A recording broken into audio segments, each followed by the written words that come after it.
नमस्कार। दुनिया एक रंगमंच है और हम सब इसकी कठपुतलियां हैं। इस रंगमंच के अंदर भी एक रंगमंच है और हम सब कठपुतलियों के अंदर भी कुछ कठपुतलियां हैं। निदा फाजली का मुझे शेर याद आता है कि हर आदमी में होते हैं 10-20 आदमी, हर आदमी में होते हैं 10-20 आदमी, जिसको भी देखना कई बार देखना। आपका स्वागत है इस प्रोग्राम में धरती धोरारी, जिसमें हम आपको मिलाते हैं हमारे राजस्थान के कई ऐसी विशेष शख्सियतों से जिन्होंने समाज पे प्रभाव डाला है, और हम उनके ज़रिए ये जानने की कोशिश भी करते हैं कि समाज का उन पर क्या प्रभाव रहा, समाज को उन्होंने क्या दिया, समाज की धारा को किस प्रकार वो देखते हैं। इसी क्रम में हमारे साथ आज एक विशिष्ट मेहमान हमारे साथ हैं जो कि रंगमंच की दुनिया से जुड़े हुए हैं। जी हाँ, आपका नाम है श्री विष्णु प्रकाश तिवारी जी। तिवारी जी, आपका इस प्रोग्राम में बहुत बहुत स्वागत है। आप पधारे, धन्यवाद जी। बहुत बहुत आभार आपका कि मुझे यहाँ पे आमंत्रित किया। तिवारी जी, आप रहने वाले फागी के हैं जी। फागी नया जिला बन गया है जी। फागी के रहने वाले हैं जी। जब फागी से आप जयपुर आए थे तो क्या ख्वाब लेकर के आए थे? ये जयपुर हमारे लिए बड़ा ड्रीम था, जयपुर को देखना ही बड़ा ड्रीम था हमारे लिए जी। क्योंकि उस वक्त जयपुर आना हमारे लिए बड़ा मुश्किल था जी। एक तो गाँव में और डिपेंडर वालों पे थे पूरा जी। 11वीं तक स्कूल थी वहाँ पे जी। तो उससे पहले जयपुर आ नहीं सकते थे पढ़ाई के लिए। तो उसके बाद फर्स्ट ईयर में जब हम आए तो मेरा थिएटर से जुड़ाव तो बचपन में जब प्राइमरी स्कूल थी जी, तभी से मैं थिएटर करता था। 15 अगस्त और 26 जनवरी ये 2 फेस्टिवल आते थे जी। तो इसमें हम प्ले तैयार करते थे। अच्छा, और प्ले किस पे होते थे आपके? प्ले देश की आज़ादी को लेके ही होते थे जी। उसके बाद में 11वीं तक। तो उसमें मैं माफ़ी चाहूँगा, उसमें क्या किरदार निभाते थे आप? किरदार मेरे ख्याल में कभी भगत सिंह का, कभी चंद्रशेखर आज़ाद का, कभी क्या बात। हाँ, इसी तरह के थे। हमें पढ़ाई यही जाता था और इस पे तैयार किया जाता। बहुत बेहतरीन। और उस वक्त देश को आज़ाद हुए ज़्यादा टाइम नहीं हुआ था जी। ये किस समय की बात बता रहे हैं? ये लगभग 73-74। अच्छा। तो ये माहौल इसी तरह का हो जाता था उस 15 अगस्त और 26 जनवरी को कि पूरा गांव इकट्ठा होता था जी। जोश रहता था। एक थोड़ा फर्क हुआ। ये आप फागी में करते थे? ये फागी में करते थे। उसके बाद जब 11वीं में हम आए तब भी मैं प्ले करता था, प्रेसिडेंट भी था वहाँ का मैं। अच्छा। लेकिन मैंने प्ले करना छोड़ा नहीं था, ये मेरा शौक था बचपन से, ये बाई बर्थ ही था, ऐसा पता नहीं। उसके बाद में जब मैं जयपुर आया तो यहाँ सुबोध कॉलेज में हमने एडमिशन लिया जी। तो उस वक्त फर्स्ट ईयर में कॉलेज में आ जाते थे हम जी। अब तो वहाँ सीनियर करने के बाद में कॉलेज में आए। तो सुबोध कॉलेज में मैंने एडमिशन लिया तो रविंद्र मंच में हमें सूचना मिली कि कुछ सुनील सिन्हा और अमला राय, एनएसडी वाले जो हैं, एनएसडी वाले, वो एनएसडी करके आए हैं और एक वर्कशॉप लेंगे जी। तो मैंने वहाँ इंटरव्यू दिया तो मैं पास हो गया इंटरव्यू जी। तो वो 1 महीने की वर्कशॉप थी। अच्छा। उसमें एक प्ले तैयार हुआ था, सैया भाई कोतवाल। ओहो। वो प्ले में मेरे को बढ़िया मेजर रोल मिला था जी। तो वो प्ले में जब ऑडियंस देखने के लिए आई तो मेरे ख्याल में पूरा हॉल भरा हुआ था और वो जो क्लेप्स बजी उसके बाद लगा कि मेरा जीवन यही है। आपको लगा कि यही मेरी धारा है, मुझे यही धारा है और ये जो सम्मान, ये रेस्पेक्ट मिल रहा है, ये कहीं तालियां, ये जो वाहवाही मिल रही है, हाँ, ये मेरे को नहीं मिली। हाँ, स्कूल में मिलती थी लेकिन वहाँ पे अनजान लोगों के लेवल अलग हो जाता है। अनजान लोगों के सामने वो जानकार थे जो कर रहे थे, वह अनजान लोग थे। उसके बाद मेरे को लगा थिएटर ही करना है। धीरे धीरे मैं थिएटर करता रहा उनके साथ में लगातार। एक प्ले था दिल्ली ऊंचा सुनती है। दिल्ली ऊंचा सुनती है, तो बहुत बढ़िया प्ले था वो, उसकी बड़ी तारीफ हुई जी। तो उसकी क्या, वो फोटोज अखबारों में छप गई जी। अखबारों में छपी तो फागी में भी अखबार जाते थे जी। तो वो फोटो में नाम आ गया। नाम आ गया तो गांव में बोला छोरा आवारा हो गया।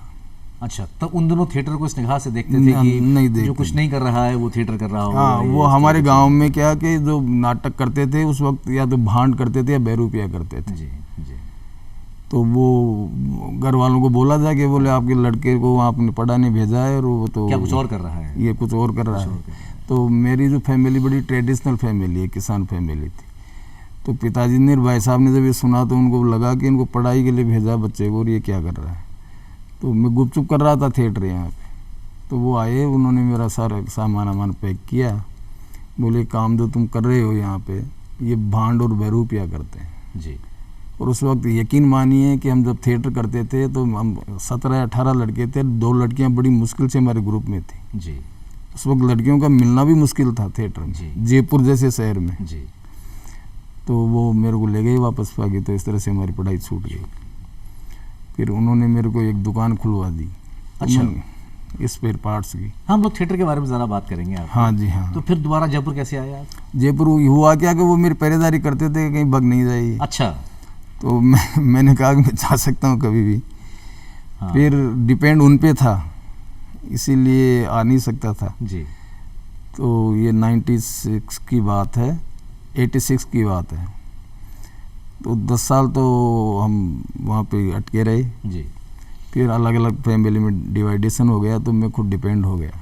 तो फिर आप जयपुर आए? फिर मैं जयपुर वापस आ तो गया। आप जब जयपुर आप पधारे, आप जयपुर दोबारा आए, तो फिर आपने थिएटर को दोबारा से बड़े स्तर पे चालू करना शुरू किया। हाँ। तो किस प्रकार के आपने नाटकों का मंचन किया था और उसमें क्या? वो इंसिडेंट ऐसा हुआ कि एक कोई बाहर से एक डायरेक्टर आया था, जोम्पियर बेसनार्ड, जी, फ्रांस जो से। फ्रांस के जो है। हाँ। जी।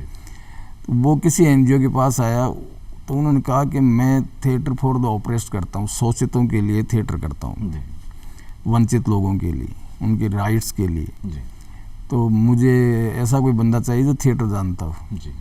तो वो जो एनजीओ वाले थे वो मुझे जानते थे कि इन्होंने थिएटर किया हुआ है। तो मैं उधर फ्री हो गया था गांव से, तो उन्होंने मेरे को कांटेक्ट किया, बोले ऐसे कोई आए हुए हैं। यानी कि आपने जो सर्वहारा के जो सवाल हैं, जो उसके जो मसाइल हैं, उनके जो प्रश्न हैं जिनसे वो जीवन में दो चार हुए, उनके अधिकारों को लेकर के, उनके सम्मान को लेकर के, उन सब पे आपने नाटक किए हैं। हाँ, सोशल इश्यूज जितने थे। हाँ। और उनका प्रभाव भी जाहिर से समाज से पड़ा होगा, वो लोगों में हाँ, जागृति समाज भी से। आई हाँ, होगी। क्योंकि तो यानी एक तरीके से कहा जाए तो आपने समाज में जागृति का भी काम किया है। जी बिल्कुल। ये जो एनजीओ से और ये जो फ्रांस का जो आपका कनेक्शन रहा है, इसके बारे में आगे हम लोग बात करेंगे, पर फिलहाल मैं अपनी बातचीत को भी जयपुर पे ही रखना चाहूँगा। जी। तो जब थिएटर आप जयपुर में कर रहे थे, तो कहाँ से जब आप शुरू हुए, तो फिर जब जिस प्रकार के आप प्लेस कर रहे थे, तो क्या तमाम प्लेस ऐसे ही थे या कुछ और भी हल्के फुल्के या ऐतिहासिक मुद्दों पे जो होते हैं वो सब किए आपने? नहीं, ऐतिहासिक मुद्दों पे नहीं किया। तो आपने सामाजिक सरोकार से जो जुड़े हुए मुद्दे रहे, जी, जैसे जिसमें उन पे किया। हाँ। तो कुछ एक जैसे कौन कौन से मुद्दे उठाए आपने? जैसे हमने बाल विवाह के, जी, दहेज के, जी, discrimination between the girl and child, बच्चों में भेदभाव, जी। लड़की और लड़के में, ये इन मुद्दों पे आप, इन मुद्दों पे ये हमारे फोकस था। और आप जाए कहाँ पे करते थे? रविंद्र मंच पे ही करते थे? नहीं, किसी और मंच पे? नहीं, हमने मंच छोड़ दिया था, और हम जो जितनी कच्ची बस्तियां थी जयपुर की, जी, जी, जो इन चीज़ों से अनभिज्ञ थी और वहाँ पे ये प्रॉब्लम ज़्यादा एग्जिस्ट कर रही थी, जी, तो वहाँ पे हमने ये प्ले किए। यानी कि आप थिएटर को उसके स्थान से निकाल करके समाज में जनता के बिल्कुल बीचों बीच ले गए, उन जी। मुद्दों को उठा करके बीचों बीच ले गए। जी। जाहिर सी बात है, क्योंकि वो जो सर्वहारा है वो वहाँ से उठ करके थिएटर तो आ नहीं सकता था। हाँ। तो आप उन मुद्दों को उनके साथ लेकर के थिएटर में वहाँ चले गए, वहाँ वहाँ पहुँच आप गए। निकल गए। तो इसका प्रभाव तो पड़ा ही होगा। प्रभाव बहुत ज़्यादा पड़ा, लोगों ने जागरूकता आई। जागरूक। और ये जो डायरेक्टर था, वो जो विधा लेके आया था, वो थी थिएटर फॉर द ऑपरेस्ट, शोषितों के लिए थिएटर। जी, तो उसमें वो क्या कि हम प्रॉब्लम शो करते थे जी, थिएटर में। जी, हम जब प्ले करते थे तो प्रॉब्लम को शो करके छोड़ जी, देते जी। थे, उसका सॉल्यूशन हम नहीं दिखाते जी, थे, जी। और ऑडियंस से पूछते थे कि इसका सॉल्यूशन क्या होना चाहिए। अच्छा। तो ऑडियंस में कोई ना कोई आगे पार्टिसिपेट करता था, उसको ये भी मालूम नहीं है कि वो प्ले करने लग गया है। अच्छा। वो खुद आके एक रोल अदा करता था, उस शोषित की जगह खुद लेता था और वो विरोध करना शुरू करता था। तो ये सबसे बड़ी सफलता थी और ये सबसे अच्छी विधा थी। तो इस प्रक्रिया में आप कहाँ घूमे आप? शुरू में तो पूरा जयपुर लिया हमने, जी, फिर हमने गांव, कंट्री साइड में पहुंच गए हम, जी। गांव में, छोटे छोटे गांव में। जी, और हम ये करते थे कि बैलगाड़ी और उस पर टेंट तान के, और पूरा हमारा ग्रुप बैलगाड़ी से चलता था। वाह। एक गांव से दूसरे गांव, तो लोग देखते कि बैलगाड़ी में कलाकार आ रहे हैं, जी। तो ये नहीं स्कूटर से जा रहे हैं, मोटरसाइकिल से जा रहे हैं, कार से जा रहे हैं। तो पहले तो खाना पीना सफर पूरा बैलगाड़ी में ही? बैलगाड़ी में ही, वहीं अपना लंगर लगाते, वहीं खाते, वहीं फिर गांव का इकट्ठे हो जाते थे। उनको माहौल जैसा ही लगता था, जी। हम उन जैसे ही, उनकी कॉस्ट्यूम में रहते थे, उन जैसे लगते थे, और उन्हीं की भाषा में संवाद होता था। जी, जी। लोकल जो लैंग्वेज है उसी में। मुझे वो फणीश्वरनाथ रेणु का उपन्यास याद आ रहा, कहानी याद आ रही है जी। वो मारे गए गुलफाम, जिसपे हाँ, बहुत बेहतरीन पिक्चर बनी थी, तीसरी कसम, राजेंद्र राज कपूर साहब जी, ने, जी, शैलेंद्र जी, साहब ने बनाई जी, जी, जी। थी। तो कुछ वही था, उसमें भी एक कंपनी जाती थी और उसमें हाँ, वो, हाँ, बैलगाड़ी, बिल्कुल वो कंपनी वाली बात थी। वैसे ही करते थे। वैसे ही करते थे। बहुत बढ़िया। पृथ्वीराज कपूर भी ऐसे ही थिएटर करते थे, तो शहर शहर घुमा करते थे। शुरुआत में थिएटर इसी तरह से हुआ इसी तरह था, से। लेकिन हमने उसी विधा को अडॉप्ट करके जी, लोगों से अगर जुड़ना हो तो आपको उन जैसे ही बनना होगा। जी। तो इसको ज़्यादा मतलब मैं ये कहूँ कि आप एक थिएटर आर्टिस्ट से ज़्यादा सोशल एक्टिविस्ट रहे, या सोशल एक्टिविज्म के ज़रिए या थिएटर के ज़रिए आपने सोशल एक्टिविज्म को उठाया? सोशल एक्टिविस्ट थे तो, लेकिन थिएटर हमारा सबसे बड़ा हथियार था। अच्छा, तो आपके दिल में क्या था, प्रबल क्या था? थिएटर प्रबल था या सामाजिक मुद्दे प्रबल थे? दोनों ही बात। दोनों कि इनका सॉल्यूशन अगर हमको चाहिए तो कुछ ना कुछ हमें माध्यम चाहिए ताकि लोगों को हम समझा सके। जी। अगर भाषण देना हो तो भाषण देने वाले बहुत हैं कि ऐसे करना है वैसे करना है, लेकिन हमको भाषण नहीं देना था जी। हमें तो समस्याएं शो करनी थी जी। और उन्हीं को कहना था कि इसको कैसे सुधारा जाए, आप ही बताइए। राजस्थान की बात करूँ आपसे मैं तिवारी साहब, तो राजस्थान में थिएटर की परंपरा को आप किस प्रकार देखते हैं? थिएटर की परंपरा इतनी सुदृढ़ नहीं है जितनी पश्चिम बंगाल में है या महाराष्ट्र में है। हाँ, वो तो खैर वहाँ पास ही थिएटर था, बंगाल थिएटर है, मराठी थिएटर है। तो क्या क्या कारण है इसके पीछे, आप ऐसा देखते हैं कि इतना सुदृढ़ नहीं है हमारे यहाँ पे? इसके पीछे एक तो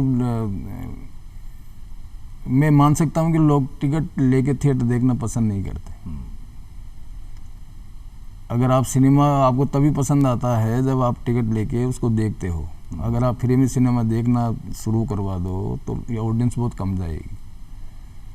अगर आप टिकट के थ्रू अगर परफॉर्मेंस दिखाते हो तो जाते हैं। जैसे फ्राइडे थिएटर होता है जी, ये सबसे बड़ा उदाहरण है जवाहर कला केंद्र का, कि लोग टिकट लेते हैं और देखने जाते हैं, और कई बार तो जगह तक नहीं मिलती, भरा हुआ रहता है, खच पड़ता है। क्या देखिए, अब थिएटर भी बदला है, लोगों की अभिरुचि भी बदली है, और लोगों की जो प्रेफरेंसेस हैं जिनकी बात करें तो वो भी बदली हैं। अच्छा, ये बताएं कि आपका और फ्रांस का बड़ा लंबा एक आपने अरसा गुजारा है जी। फ्रांस को, वहाँ पे आपने बहुत थिएटर्स किए हैं, तो थोड़ा सा उसके बारे में बताएं एक बार, वो क्या है? हुआ ये था कि वहाँ जो हमारा डायरेक्टर था वो ये चाह रहा था कि यहाँ की जो सोशल इश्यूज हैं उनके बारे में बाहर भी अवेयर किया जाए लोगों को कि यहाँ की समस्याएं क्या है, ताकि वो लोग सेंसिटिव होके आके यहाँ पे काम करें जी, इन इश्यूज़ पे। जी। बहुत सारे सोशल वर्कर हैं, उनको मालूम नहीं कि कहाँ पे काम करें, किस विषय पे करें जी। तो ये सबसे बड़ा उसका माध्यम लगा कि मकसद यही था जी। तो हमारा ग्रुप करीबन वो 18 लोगों का ग्रुप लेके गया फ्रांस, और हमने करीबन 36 शहरों में परफॉर्मेंस की 2 महीने। अच्छा, 2 महीने। और यहाँ के जो फ्रांस के 36 शहरों में साउथ ऑफ फ्रांस के, साउथ ऑफ फ्रांस, हाँ जी। और लोग मतलब उनको मालूम चला कि भारत में इस तरह की समस्याएं हैं। हाँ, जो तो समस्या तो हर जगह है। हाँ, समस्याएं हैं, लेकिन हमारी जैसे उनके वहाँ पे दहेज की समस्या नहीं है। तो आप क्या वहाँ पे थिएटर करते थे, तो वहाँ थिएटर का क्या प्रकार है? वहाँ का वो थिएटर के प्रति बड़े डेडिकेटेड हैं। अच्छा, ऑडियंस है ना बहुत खूब आती है वहाँ पे। अच्छा, ऑडियंस का अभाव नहीं है वहाँ पे। अच्छा, हमारी ऑडियंस का अभाव है यहाँ पे। तो वहाँ कोई थिएटर फेस्टिवल वगैरह होते हैं? थिएटर एवेन्यू एक जगह है वहाँ पे जी। कौन सी? एवेन्यू। हाँ, अच्छा। तो वहाँ पे साल में एक बार पूरे वर्ल्ड से थिएटर आर्टिस्ट आते हैं जी, और बहुत बड़ा थिएटर है, बहुत थिएटर बहुत हैं वहाँ पे। अच्छा, तो वो फेस्टिवल की तरह चलता है 1 महीने तक जी। और वर्ल्ड का शायद ही कोई देश है जिसके आर्टिस्ट वहाँ नहीं आते होंगे जी। और हर कंट्री का आदमी आता है जी। और उस वक्त उस शहर का माहौल बदल जाता है। थिएटर के लिए वो हेवन है, स्वर्ग है वो। अच्छा, मेरा ये मानना है। तो आपके फिर जहन में भी, आपके मन में कई बार ऐसी हुक उठी होगी कि जैसा वहाँ मैं देख रहा हूँ वैसे यहाँ भी कुछ किया जाए? हाँ, बिल्कुल उठी थी। तो आपने लेकिन उसका एक प्रयास अभी एक अलवर हुआ है। वाह, बहुत खूब। क्या है, जरा बताएं उसके बारे में। हाँ, अलवर अभी 3 महीने पहले 1 महीने तक थिएटर फेस्टिवल चला है। तो आपने उसमें शिरकत की थी? मैं गया था एक बार, मैंने प्ले नहीं किया लेकिन देखने गया था। हाँ, लेकिन उन्होंने जो आयोजन किया वहाँ पे जी, 1 महीने तक पूरे अलवर में पूरा थिएटर, और राजस्थान के नहीं भारत के हर कोने से लगभग लोग आए हैं। अच्छा। और ये भारत में पहली बार ऐसा, मेरी नॉलेज के अनुसार, हो सकता है मैं दावा नहीं कर रहा हूँ कि दूसरी जगह नहीं हुआ होगा जी। लेकिन राजस्थान में पहली बार इतना बड़ा आयोजन हुआ है जी। और काबिल तारीफ। बहुत मैंने देखी, मेरी बहुत परवरिश का बहुत अच्छा खासा हिस्सा जोधपुर में गुजरा जी। और जोधपुर में मैंने देखा कि थिएटर की विधा काफ़ी विकसित है। हाँ जी, जोधपुर में भी थिएटर काफ़ी अच्छे तरीके से होता है, बहुत बढ़िया होता है। तो इसके पीछे क्या, आपको ऐसा क्या लगता है कि जोधपुर का जो थिएटर है थोड़ा सा अलग है या थोड़ा सा विकसित है? इसके पीछे क्या कारण नज़र आता है आपको? एक तो मेन कारण तो क्या है कि वो उनकी लोकल टंग है ना, उसमें भी वो थिएटर करते हैं। थिएटर करते हैं, जिस प्रकार मराठी में अपनी भाषा में थिएटर करते हाँ, हैं, हाँ, और जिस प्रकार बांग्ला थिएटर होता हाँ, है, हाँ, तो यानी कि इस पर आप ये कहना चाह रहे हैं कि जो थिएटर अपनी भाषा में किया जाए हाँ, तो उसका एक प्रभाव अलग पड़ता है, और अलग उसका पड़ता विकास है, अलग होता है। निश्चित रूप से। हाँ, बहुत अच्छी बात बता रहे हैं। हाँ, निश्चित रूप से।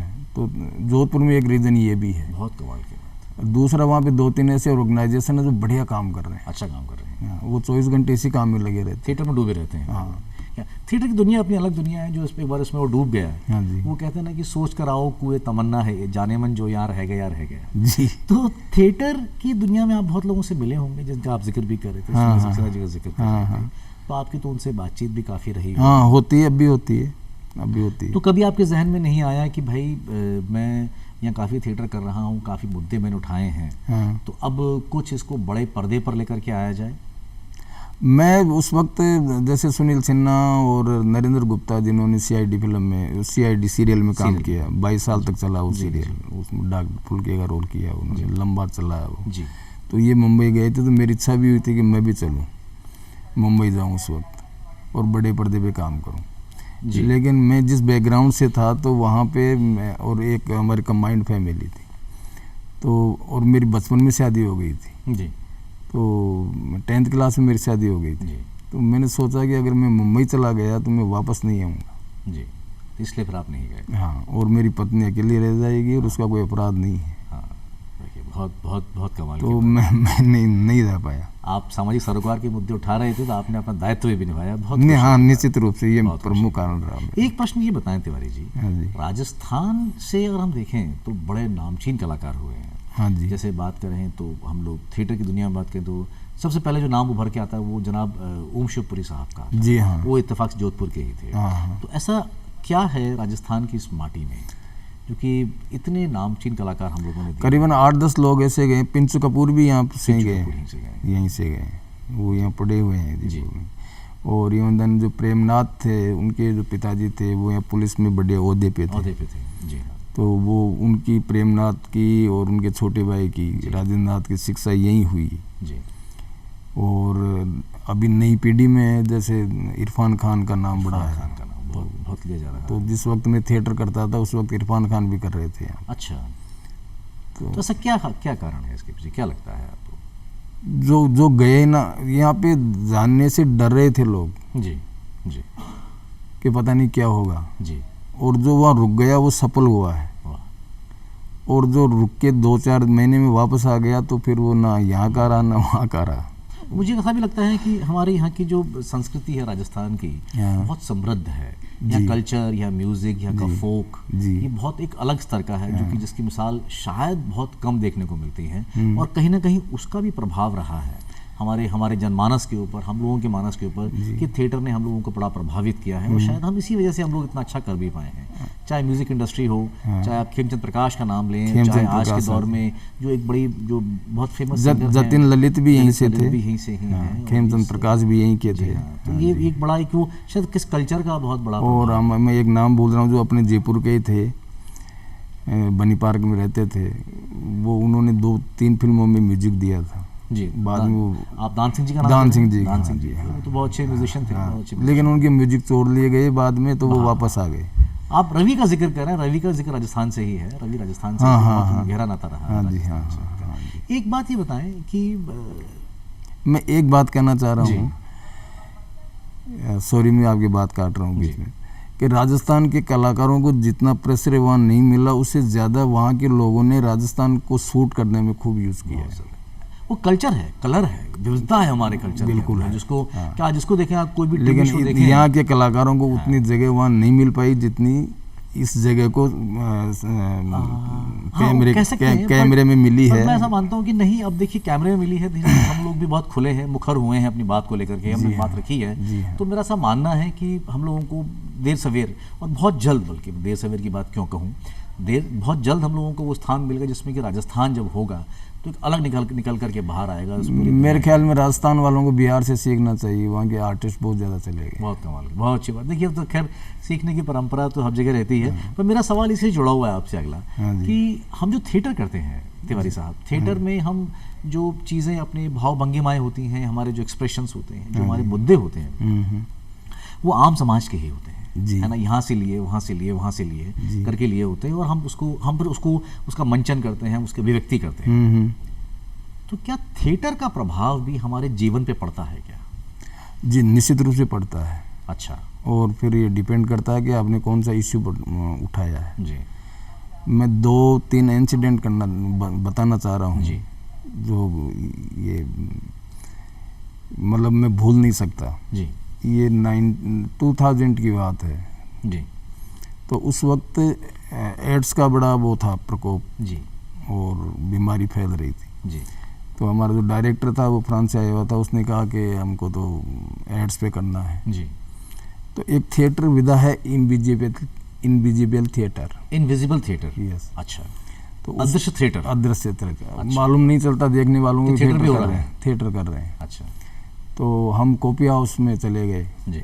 कॉपी हाउस में गए तो वहाँ पे हमारे कुछ आर्टिस्ट हैं, अलग अलग टेबल पे बैठ गए। कॉफ़ी हाउस की बात मैं बीच में, कॉफ़ी हाउस ऐसा क्या है जो थिएटर के आर्टिस्टों को बड़ा लुभाता है? ये MI रोड वाला जो है जी, वो वही था, ये नहीं था उस वक्त। हाँ। JK जी, वाला, जी। 2000 की बात जी, है। अपनी बात पूरी करें। हाँ, तो उसने कहा कि हमको तो वहाँ पे इस एड्स पे करना पूरा। जी।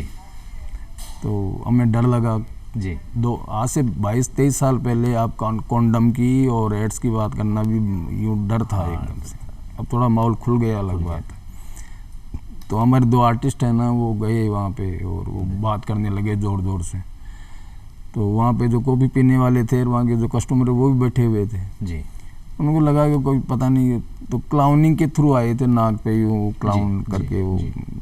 जैसे मेरा नाम जोकर में राज कपूर लगाता है मुँह पे, तो वैसे ही वो क्लाउन बन के आ गए। जी। जी।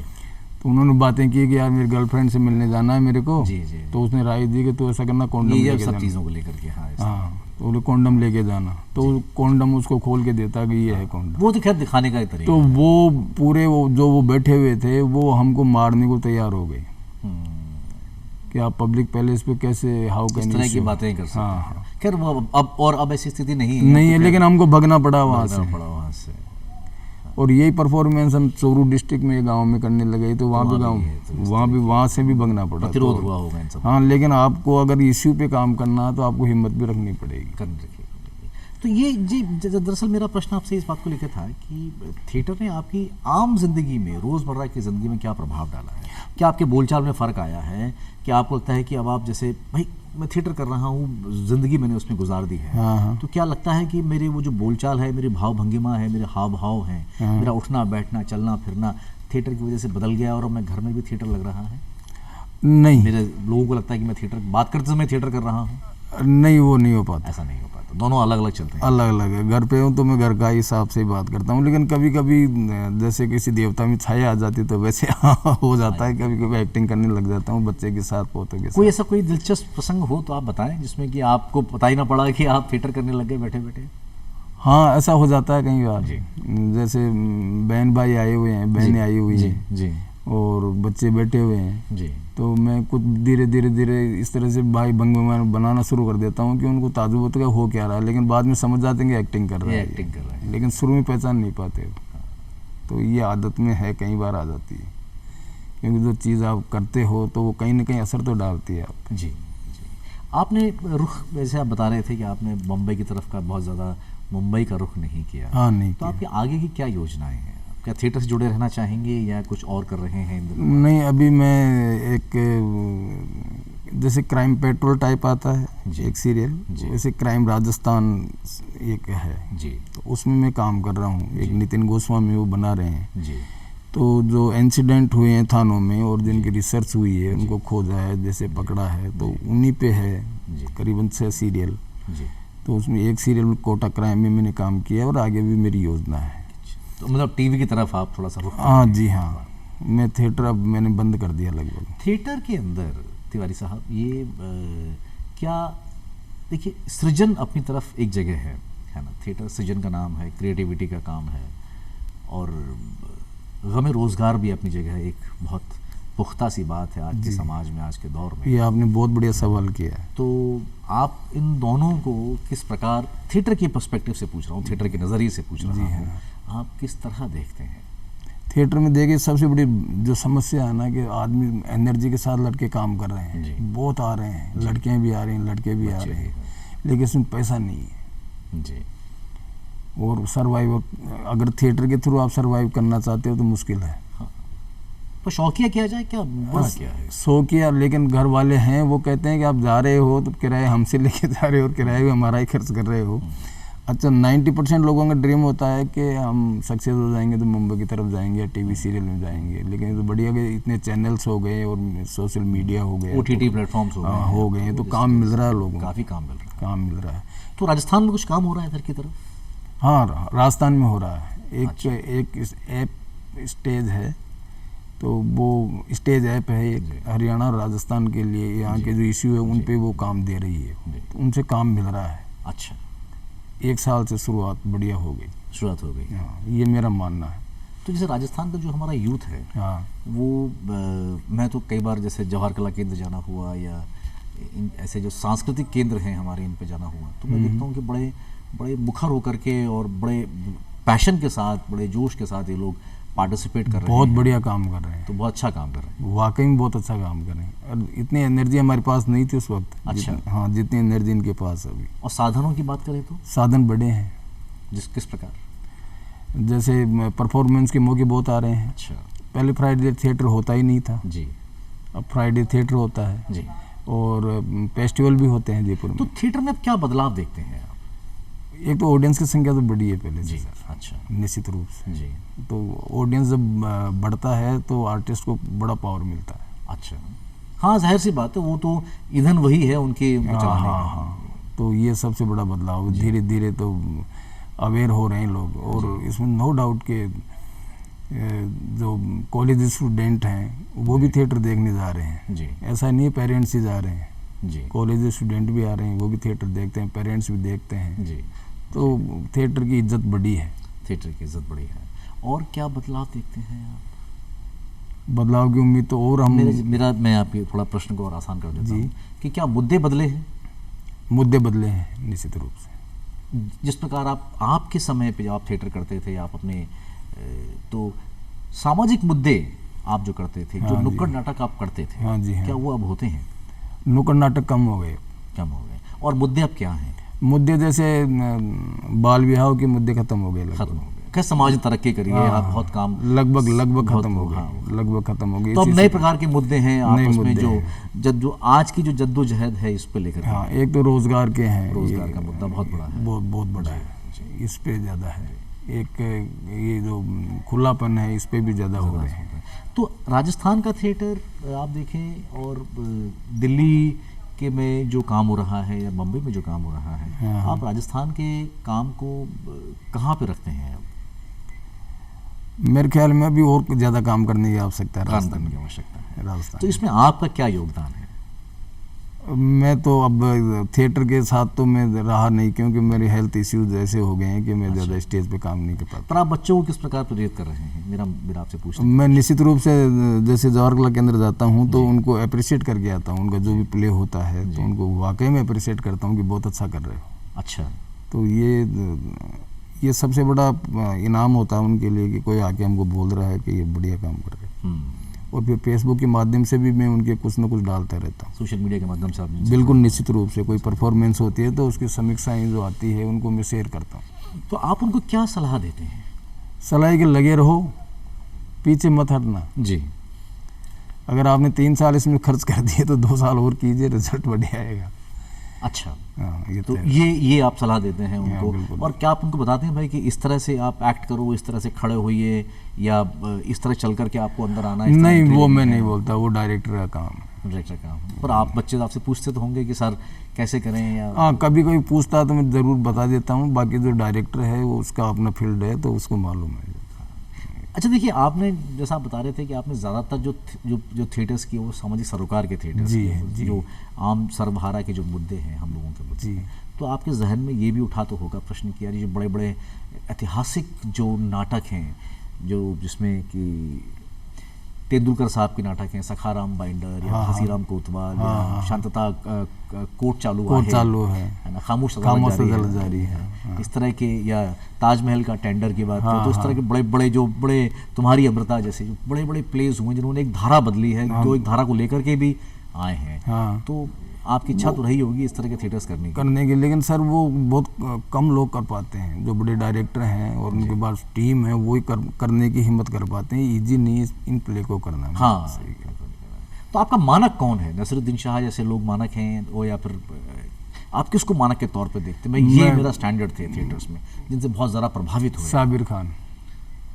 अच्छा, ऐसा क्यों? उन्होंने 3-4 प्ले बहुत शानदार किए। वाकई बड़े स्तर पे किए हैं और कमाल का काम किया उन्होंने। लेकिन एक बार मैं मिला था उनसे अभी शायद 6 महीने पहले, तो उन्होंने कहा आजकल क्या करे, बोले कुछ नहीं कर रहा, थिएटर नहीं कर रहे, बोले अब किसके लिए करें, अब मन नहीं होता। तो मुझे बड़ा दुख हुआ था। और आप तो अक्सर फिर लोगों से मिलते होंगे, आप जैसे दिल्ली भी गए होंगे तो आपने तमाम तरह की दुनिया देखी है। हाँ। फ्रांस भी आपने काफ़ी लंबा समय गुजारा है। हाँ जी हाँ। फ्रांस के थिएटर और राजस्थान का थिएटर या भारत का थिएटर सबके अपने अपने मुद्दे होते हैं जी, है ना। और मैं सब ऐसा ही मानता हूँ कि हम कह तो लेते हैं कि वो विकसित देश है और वो सब चीज़ें, पर उनके भी अपने मुद्दे हैं।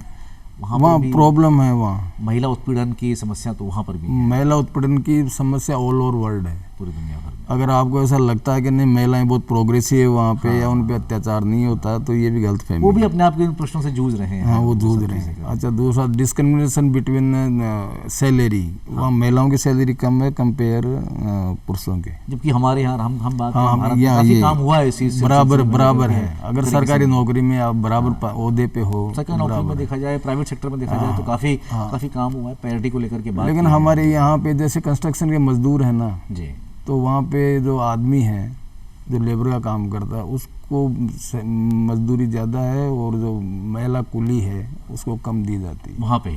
यहाँ पे यहाँ इंडिया की बात कर वो तो देखिए, चाहे खैर सरकार उसमें हम लोग प्यारा सब होंगे ही। बट मेरा जो आपसे पूछने का मुद्दा था वो ये था कि क्या कभी ऐसा हो सकता है, आप ऐसा देखते हैं कि भाई चूंकि मुद्दे तकरीबन समान हैं, तो थिएटरों का आपस में समागम होगा वहाँ के थिएटर में और हमारे यहाँ के थिएटर में? निश्चित रूप से। आप किस प्रकार देखते हैं? मेरा मानना है कि वहाँ के थिएटर वाले और यहाँ के थिएटर वाले अपनी अपनी समस्याओं को अगर एक साथ मंचित करते हैं और उस पर अगर डिस्कस होता है तो सुधार की बहुत सारी गुंजाइश है। हम थिएटर, मेरा आपसे ये भी कहना है तिवारी जी, थिएटर सिर्फ समस्याओं का कहीं क्यों माना जाए? थिएटर एक हास प्रयास का भी है। हास प्रयास का है थिएटर, हाँ, लेकिन ऐसे बहुत कम प्ले हैं जो हास प्रयास पे है। मेरे को तो ताजमहल का टेंडर नजर आता है। मेरे को एक बड़ा कालजे उपन्यास है शीलाल शुक्ल साहब का राग दरबारी, जो मुझे बड़ा अच्छा लगता है उसका। लेकिन संख्या बहुत कम है सर। अच्छा, संख्या कम है। सोशल इश्यूज की और प्रॉब्लम्स की ज़्यादा है। थिएटर में तो दिखाया तो सारे जो जितने भी हमारे 9 रस हैं, 9 रसों पे एक वृहत तरीके से काम होता है। और थिएटर में ये भी है कि रीटेक नहीं होता है, तो एक बार करना होता है। तो किस प्रकार भिन्न लगता है आपको थिएटर में काम करना या किसी डॉक्यूमेंट्री में काम करना? जल्दी से बताइएगा इस बात को। और थिएटर में काम करना बड़ा मुश्किल है साहब, इजी नहीं है। आपको कम से कम 1 महीना 1.5 महीना तो आपको प्रैक्टिस में देना पड़ता है। अच्छा। और फिर इसमें प्रेजेंस ऑफ माइंड बहुत ज़रूरी है। अच्छा। कि ज़रूरी नहीं है कि आपने 1.5 महीने कर लिया तो आपको पूरा डायलॉग याद ही रहेगा जी। हो सकता है कि स्टेज पे आपने कुछ ना कुछ मिस कर गए। अच्छा। तो उस वक्त आपको हाथों हाथ उसको कहीं ना कहीं मैनेज करना पड़ेगा, मैन्यूवर करके आपको बदलना पड़ेगा उसको समावेश करना, और उसका को आर्टिस्ट है ना उसको भी ध्यान रखना पड़ेगा। अच्छा। वो भी सहयोग करता है। वहाँ रिटेक नहीं होता? वहाँ रिटेक नहीं होता, लेकिन ये एबिलिटी होती है थिएटर के आर्टिस्टों में कि वो कर जाते हैं। थिएटर और ज़िंदगी में दर्शकों मैं कहना चाहता हूँ कि एक समानता ये है कि जैसा कि शेक्सपियर ने कहा था कि रंगमंच एक थिएटर, जिसकी मैंने शुरुआत की थी, कि थिएटर और ज़िंदगी में रीटेक नहीं होता है। यहाँ संभावना नहीं है, गुंजाइश नहीं है रीटेक करने की। एक बार जो हो गया वो हो गया। चलते चलते बात बताएं तिवारी साहब, आप हमारे दर्शकों को, आप हमारे हमारे से जो जुड़े हुए लोग हैं, जो बच्चे थिएटर के से जुड़े हुए हैं, को देख रहे हैं, प्रोग्राम को देख रहे हैं, आपको सुन रहे होंगे, आप उन्हें क्या कहना चाहेंगे? मैं कहना चाह रहा हूँ कि एक दो छोटे बच्चे हैं जी, तो जैसे ये जवाहर कला केंद्र एक इतना बढ़िया प्रोग्राम चला रहा, समर कैंप। जी तो पिछले 3 साल से तो वो चला नहीं था जी कोरोना की वजह से। जी। पिछले 2 साल से वापस स्टार्ट हो गया। जी। तो मैं पेरेंट्स से रिक्वेस्ट करना चाहता हूँ कि अपने बच्चों को, जिनकी एज 5 साल से लेके और 15 साल तक है, उस समर कैंप में ज़रूर भेजें। थिएटर पे भेजें। उसमें एक तो पर्सनलिटी डेवलपमेंट होगा उनका, जी। हेजिटेशन ब्रेक होगा उनका, जी। और सीखने को बहुत कुछ मिलेगा। और क्या कहना चाहेंगे हमारे दर्शकों को आप? और दूसरा ये है कि अगर आपका बच्चा इंटरेस्ट रखता है तो उसको रोकिए मत, करने दीजिए। करने दीजिए। क्या बात, बस यही मैं कहना चाहता हूँ। बहुत बहुत बाकी ये समाज के बदलाव के लिए बहुत बढ़िया है। बहुत ज़रूरी है। तिवारी साहब, आप हमारे प्रोग्राम में पधारे, बहुत बहुत शुक्रिया आपका, धन्यवाद। आपने बहुत दिलचस्प बातें बताई हम लोगों को, हमारे बच्चों को और हमारे दर्शकों को आपने बताया थिएटर के बारे में। तो आप सुन रहे थे हमारी विष्णु प्रकाश तिवारी जी से बातचीत, रंगमंच की दुनिया से जुड़े हुए मुद्दों पे। रंगमंच की दुनिया कैसी है और क्या फ़र्क है और किन मुद्दों को लेकर रंगमंच बदल रहा है, कैसा रंगमंच पहले था और कैसा रंगमंच आज है। मैं आशा करता हूँ कि आपको हमारा ये प्रोग्राम पसंद आया होगा। आपसे फिर मुलाकात होगी किसी नए मुद्दे पे, किसी नए व्यक्ति के साथ। अब दीजिए इजाज़त, नमस्कार।